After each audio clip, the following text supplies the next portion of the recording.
Olá pessoal, eu sou Leonete Ferreira de Moraes, sou acadêmica do curso de Licenciatura em Ciências Biológicas pela UFP. Eu vou falar aqui com vocês sobre o conteúdo do terceiro ano do ensino médio, que são as teorias evolutivas.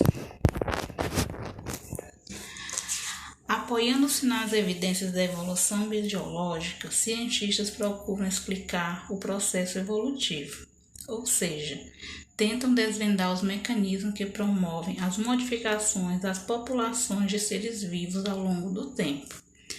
Muitas hipóteses e teorias foram propostas, algumas foram descartadas e outras substituídas ou aprimoradas. Então, dois cientistas começaram a levar a evolução em consideração, dois cientistas muito importantes, que foram Jean-Baptiste Lamarck e Charles Darwin. Lamarck. Teoria proposta por Lamarck em 1809 afirma que a evolução dos seres vivos ocorre segundo duas leis: lei do uso e desuso. Quanto mais usadas as regiões ou órgãos do corpo, mais se desenvolvem. As partes não usadas vão se enfraquecendo e diminuindo, chegando a desaparecer. Então, Lamarck ele defendia essa lei do uso e desuso, porque ele acreditava que as partes do corpo que não estivessem sendo usadas, elas poderiam desaparecer com o tempo. E de acordo com essa teoria,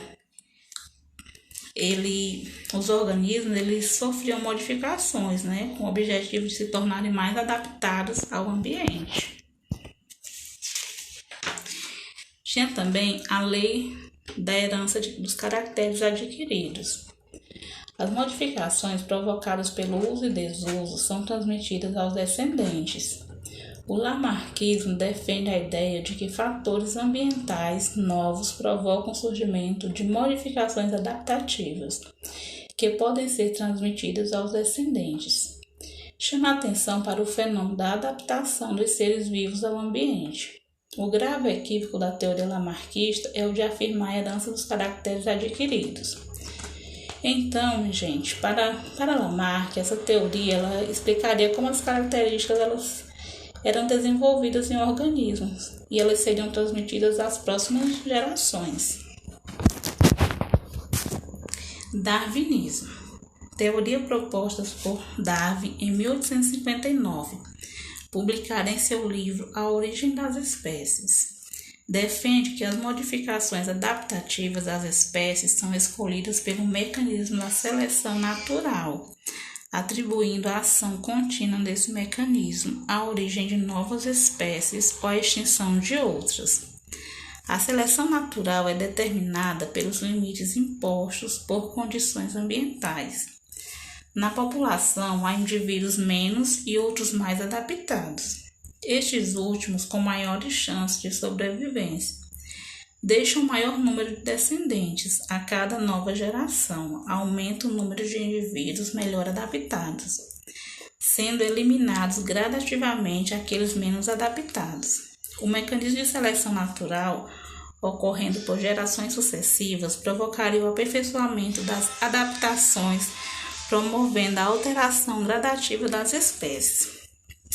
Então, gente, de acordo com Darwin, as alterações ambientais elas selecionariam os organismos que seriam melhor adaptados e eliminariam os demais. E esses organismos que sobreviveriam, eles seriam capazes de se reproduzir e passariam suas características às próximas gerações.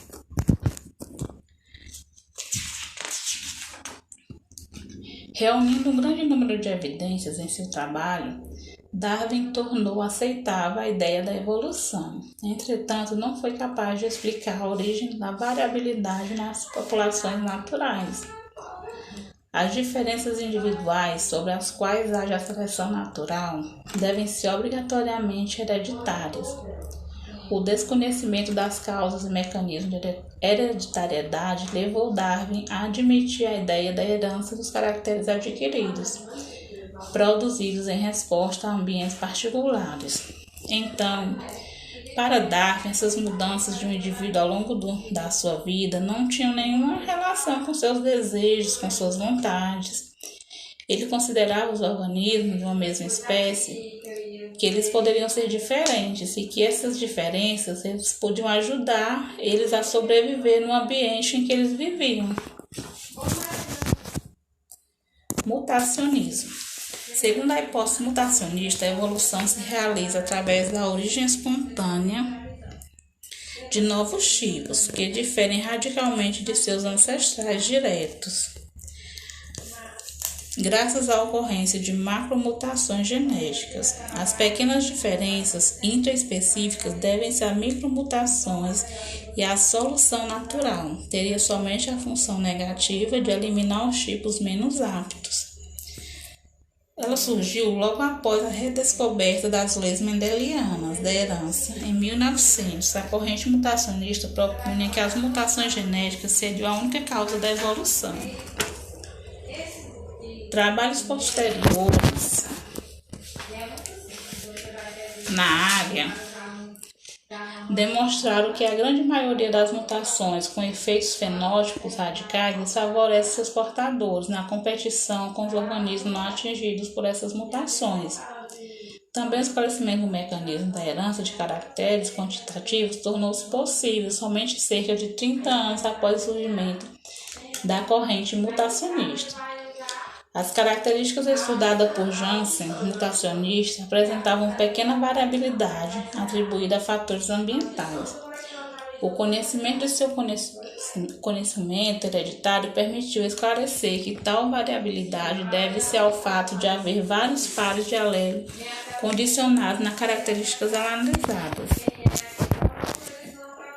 Teoria sintética da evolução. Essa teoria estabelece que tanto a mutação como a seleção natural atuam no processo seletivo. Os aspectos essenciais da teoria sintética do neodarwinismo estão relacionados. As mutações elas são a fonte básica da variabilidade genética das populações. Ou seja, as variações de uma espécie elas dependem muito das mutações. A maioria das mutações adaptativas não produz tipos radicalmente novos. Tais mutações se somam ao conjunto gênico preexistente, ou seja, essas mutações elas ocorrem ao acaso. A seleção natural atua preservando as poucas combinações gênicas adaptativas dentre as infinitas possibilidades inerentes ao conjunto gênico. A transformação evolutiva não depende somente do aparecimento dos genes com efeitos novos, depende também da alteração das frequências de todos os genes da população. A alteração dessas frequências ela depende da ação contínua da seleção natural sobre o conjunto gênico das populações. O indivíduo isolado não tem significado evolutivo. As unidades evolutivas que se modificam ao longo de gerações sucessivas são as populações que se organizam, os indivíduos que compõem a espécie. População é um conjunto de indivíduos de uma mesma espécie convivendo em um dado espaço durante determinado período de tempo. Espécie é um conjunto de indivíduos potencialmente intercruzáveis com produção de descendentes férteis. A teoria sintética, gente, ela é a teoria aceita pela ciência para explicar a evolução dessas espécies. Fonte de variabilidade. A variabilidade refere-se às diferenças entre indivíduos da mesma espécie. Em populações naturais, a variabilidade deve-se a dois tipos básicos de fatores, ambientais e genéticos. Variabilidade devido ao ambiente. Essa variabilidade, provocada pela ação de fatores ambientais, restringe ao aspecto fenótipo. Fatores como exposição à luz solar, exercícios, acidentes, doenças, nutrições, etc., provocam modificações nos indivíduos a eles submetidos. Embora essas modificações não sejam hereditárias, a potencialidade de reagir aos fatores ambientais é determinada geneticamente. Variabilidade devido a fatores gênicos é toda alteração em qualquer sequência de bases nitrogenadas do DNA, responsável por determinada característica do organismo. As mutações geralmente se originam espontaneamente por acidentes na duplicação do DNA ou no metabolismo celular, havendo agentes mutagênicos de natureza física ou química. O efeito de uma mutação vai depender do local em que ela ocorre e do tipo de alteração provocada, podendo ocorrer em qualquer célula do organismo. Só terão consequências evolutivas as mutações que ocorrerem nas células germinativas, que originarão os gametas. A mutação ocorrida em uma célula somática não será hereditária, ficando restrita ao organismo atingido. Então, se tiver mutação no ser humano, nos gametas, ela pode ser passada para seus descendentes. Já nos animais, as mutações elas não são repassadas para as próximas gerações, porque afetam as células somáticas.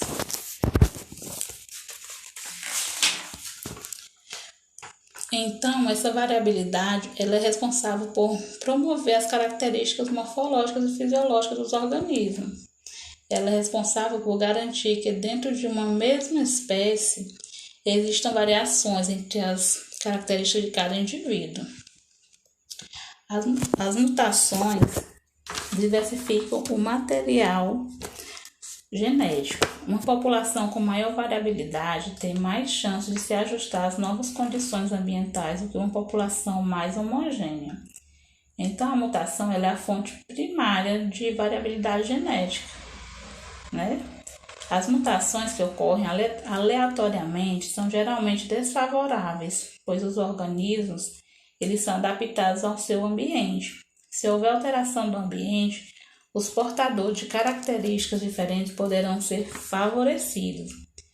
Então, gente, essa mutação é um fenômeno não adaptativo. Mutação cromossômica consiste em qualquer alteração na estrutura ou número de cromossomos. As mutações cromossômicas geralmente acarretam alterações fenótipas muito grandes. São quase sempre deletérias, ocasionam esterilidade, morte precoce, debilidade física e mental. O papel evolutivo das mutações ele deve-se ao acúmulo de pequenas alterações ao longo de gerações sucessivas. Organismos considerados mutantes são portadores de mutações ocorridas em seus ancestrais. Recombinação. A recombinação gênica consiste no rearranjo dos genes existentes em uma população. A recombinação ela promove o surgimento do genótipo novo sem a ocorrência de mutações. O mecanismo que promovem a recombinação são a sexuada e a permuta entre porções de cromossomos homólogos crossover na meiose. Mecanismos complementares. Esses mecanismos são mecanismos que diferem em sua natureza dos mecanismos básicos, que são mutações, recombinação e seleção natural. Eles envolvem a participação de organismos originários de populações diferentes ou são condicionados por fatores independentes da seleção natural. Migração é o resultante do deslocamento de indivíduos de uma população para a área de outra. As duas populações passam a conviver na mesma área e a se cruzar reprodutivamente. Com a migração, a mistura de dois patrimônios genéticos, alterando-se a composição genética das populações iniciais. Há uma tendência à homogeneização das populações entre as quais se estabeleceu o fluxo gênico através da migração. Então, essas migrações, gente, elas podem alterar a constituição gênica de uma população.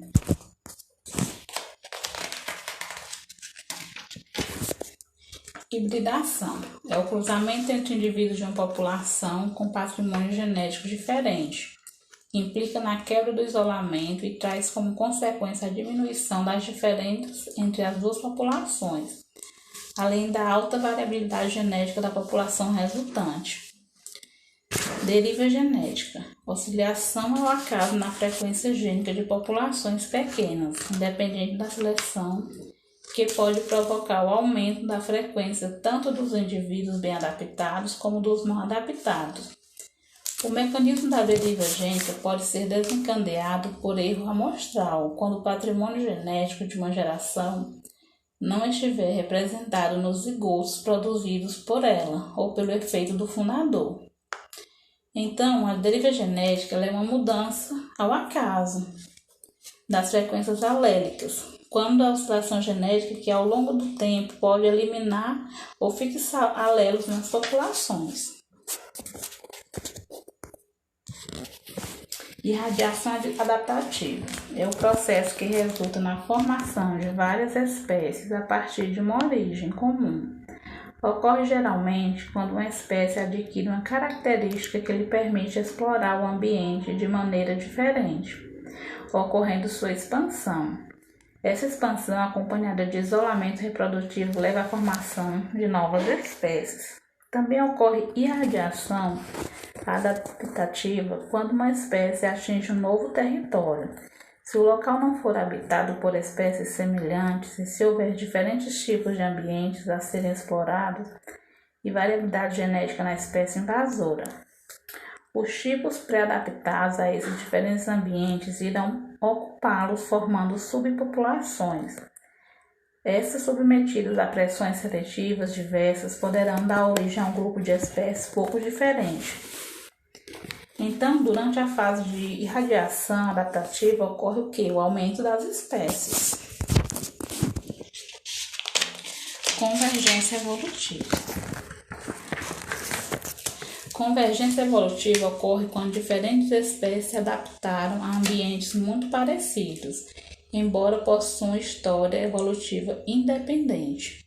Por estarem submetidas a pressões seletivas próximas, evoluíram para seleções semelhantes.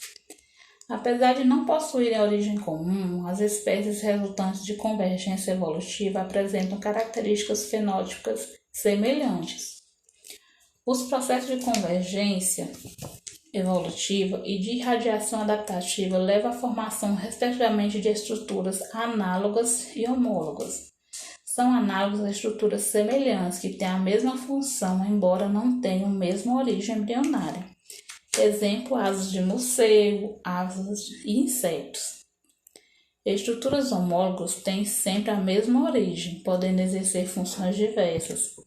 Temos como exemplo estruturas locomotoras dos diferentes mamíferos, asas de morcego, nadadeira de baleias, patas de vertebrados, terrestres, etc. Então, na convergência evolutiva, os indivíduos eles não possuem ancestral comum. Eles vivem em ambientes parecidos e se comportam da mesma maneira. E ainda eles apresentam estruturas morfológicas e fisiológicas bem semelhantes entre eles.